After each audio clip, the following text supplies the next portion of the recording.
بسم اللہ الرحمن الرحیم۔ السلام علیکم ڈیئر اسٹوڈنٹس، امید کرتی ہوں آپ سب بخیر و عافیت ہوں گے۔ آج کا ٹاپک ہے ہمارا یورپین یونین کے حوالے سے۔ تو ہم پڑھیں گے the emergence of centres of power, جن کی ایمرجنس یو ایس ہیجمنی کو چیلنج کر سکتی ہے۔ اور یورپین یونین ایک ایسا ہی سینٹر آف پاور ہے۔ یہ 28 ممبرز کی ایک یونین ہے جو کہ پولیٹیکل اینڈ اکنامک یونین ہے 28 ممبر اسٹیٹس کی۔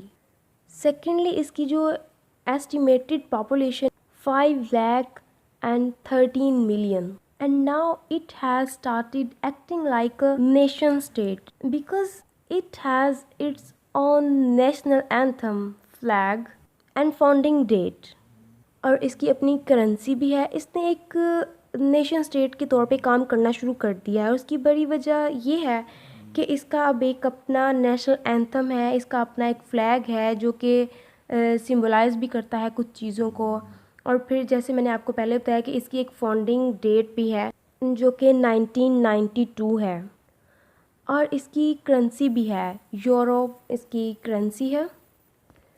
لیکن اس میں ایک بات ہے کہ اس کا اپنا کوئی کانسٹیٹیوشن نہیں ہے، کوئی آئین نہیں ہے اس کا، لیکن اس کے لیے کچھ اٹیمپٹس کی گئیں اور وہ اٹیمپٹس فیل ہو گئیں۔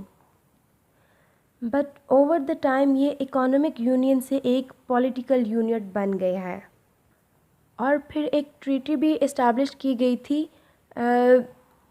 For the constitution of Europe in 2004 میں یورپین یونین کے لیے ایک ٹریٹی اسٹیبلش کی گئی تاکہ وہ اس کا کانسٹیٹیوشن بنائے، لیکن وہ بھی فیل ہو گئی، اور ابھی تک اس کا کوئی کانسٹیٹیوشن، کوئی آئین نہیں ہے، اور اس میں بھی 2 اٹیمپٹس کی گئیں اور وہ دونوں ہی فیل ہو گئی تھی۔ تو سب سے پہلے ہم اس کے بیک ڈراپ کو دیکھیں گے۔ جب سیکنڈ ورلڈ وار کا اینڈ ہوا تھا 1945 میں، at that time there were so many European leaders who surrounded with the question of Europe، یعنی کہ اب یورپ کا ہمیں کیا کرنا ہے، یورپ کو کس طرح سے دیکھنا ہے۔ تو یہ ایک ڈائلما تھا، یعنی ان کو ایک ڈیسیژن لینا تھا کہ کیا ہمیں یورپ کو الاؤ کرنا چاہیے، یا وہ اپنی پرانی رائیولریز کی طرف واپس پلٹ جائے یا پھر اس کو ریکنسٹرکٹ کیا جائے۔ اور اگر اس کو ریکنسٹرکٹ کیا جائے تو وہ اس طرح سے ہو کہ اس کے نیو پرنسپلز اور انسٹرکشنز جو ہیں وہ ایٹریبیوٹ کریں، کنٹریبیوٹ کریں to the positive international relations, یعنی بین الاقوامی تعلقات کی طرف ایک پازیٹیو کنٹریبیوٹ کریں، پیس لائیں، ہارمنی کو فروغ دیں، پیسفل ریلیشنز کو برقرار رکھا جائے۔ اسٹوڈنٹس اس بات سے ویل اویئر ہیں کہ سیکنڈ ورلڈ وار نے بہت ساری اسمپشنز اور اسٹرکچر کو شیٹرڈ کر دیا تھا جن پر ہماری یورپین اسٹیٹس کے پرنسپل بنے ہوئے تھے، and in 1945 the European states were confronted to the economic destruction۔ بری طرح آپ کہہ سکتے ہیں کہ نہایت بدحالی کا شکار تھی یورپین اسٹیٹس کی جو معیشت ہے۔ سیکنڈلی ہم یہاں پہ دیکھتے ہیں یورپین انٹیگریشن کے حوالے سے۔ European integration was aided by the Cold War. Cold War کی وجہ سے ہی یورپین انٹیگریشن ہو پایا تھا۔ اب جو مارشل پلان تھا یہ بہت ہی امپورٹنٹ پلان تھا۔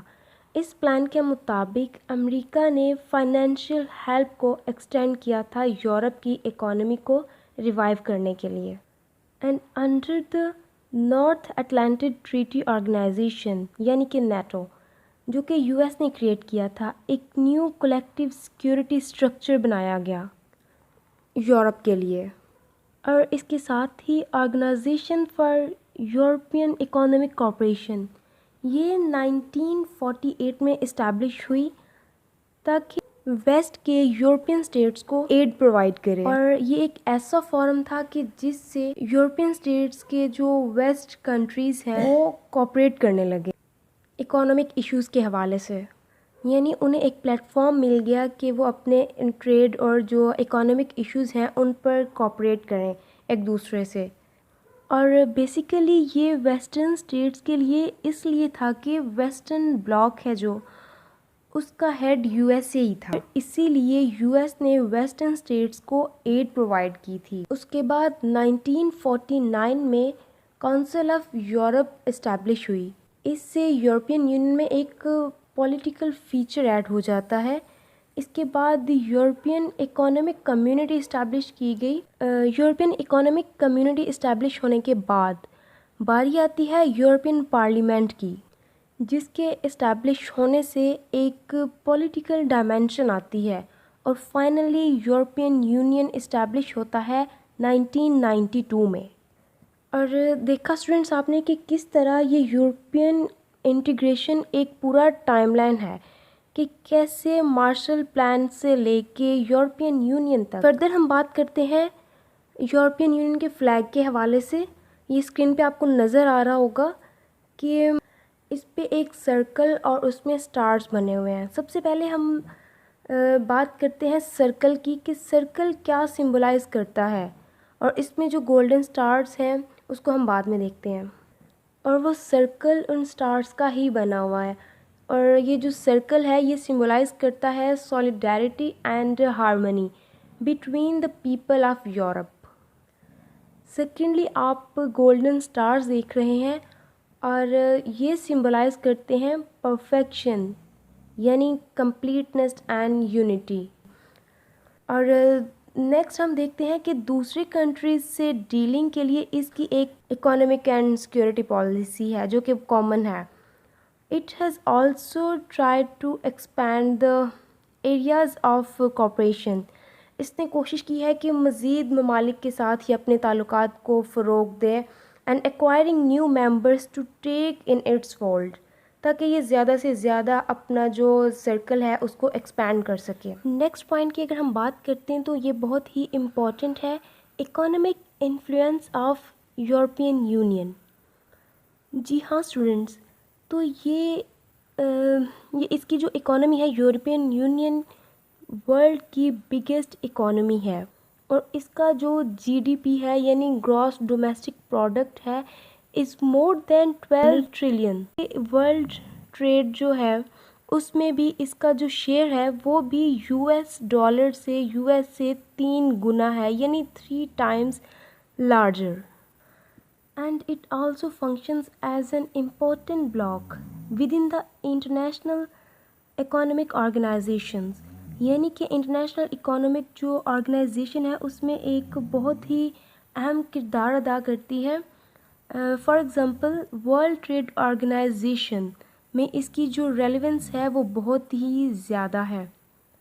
فردر ہم اپنے ٹاپک میں ایک اور ڈیٹیل ایڈ کرنا چاہیں گے یورپین یونین کے پولیٹیکل اینڈ ڈپلومیٹک انفلوئنس کے حوالے سے۔ تو یونائٹڈ نیشنز کے جو 5 پرماننٹ ممبرس ہیں ان میں سے 2 ممبرس تو یورپین یونین کا بھی حصہ ہیں۔ فردر ہم تھوڑی سی اور ڈیٹیل میں بات کرنا چاہیں گے تاکہ میں اپنے اسٹوڈنٹس کو، اپنے ویورز کو تھوڑی سی اور ڈیٹیلز دے سکوں کہ کسی بھی حوالے سے انہیں یورپین یونین کا کوئی پوائنٹ مس نہ ہو۔ تو بات کو تھوڑا سا آگے بڑھاتے ہیں، تو ہم بات کرتے ہیں ملٹری انفلوئنس کے حوالے سے۔ یورپین یونین کی کمبائنڈ آرم فورسز ہیں جو وہ بھی ورلڈ میں 2nd لارجسٹ ہیں، یعنی دوسرے اسٹیٹس کی جو آرم فورسز ہیں اور جو کہ ممبرس ہیں یورپین یونین کی، ان کی فورسز ساری مل کے ایک کمبائنڈ آرم فورسز بناتی ہیں، تو وہ دنیا میں دوسرے نمبر پر ہے۔ فرسٹ پہ چونکہ یو ایس ڈیفینس پہ سب سے زیادہ خرچ کرنے والی ایک پاور ہے، اور سیکنڈ پہ آتا ہے، 2nd لارجسٹ ہے ملٹری انفلوئنس کے حوالے سے یورپین یونین۔ اسپینڈنگ میں یہ 2nd نمبر پر ہے لارجسٹ، ڈیفینس پہ جو اپنا خرچ کرتا ہے وہ بھی یو ایس کے بعد یہ 2nd نمبر پہ ہے۔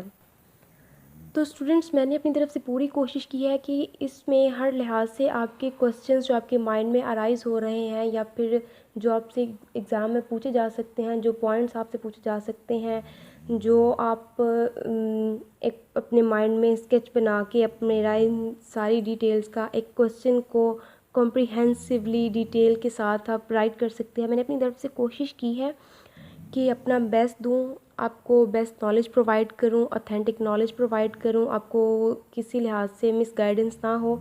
تو پھر بھی کسی بھی لحاظ سے آپ کے مائنڈ میں کوئی کویشچن ہے تو وہ نیچے کامنٹ باکس میں ضرور لکھیے گا. Smart education academy, a distant learning platform.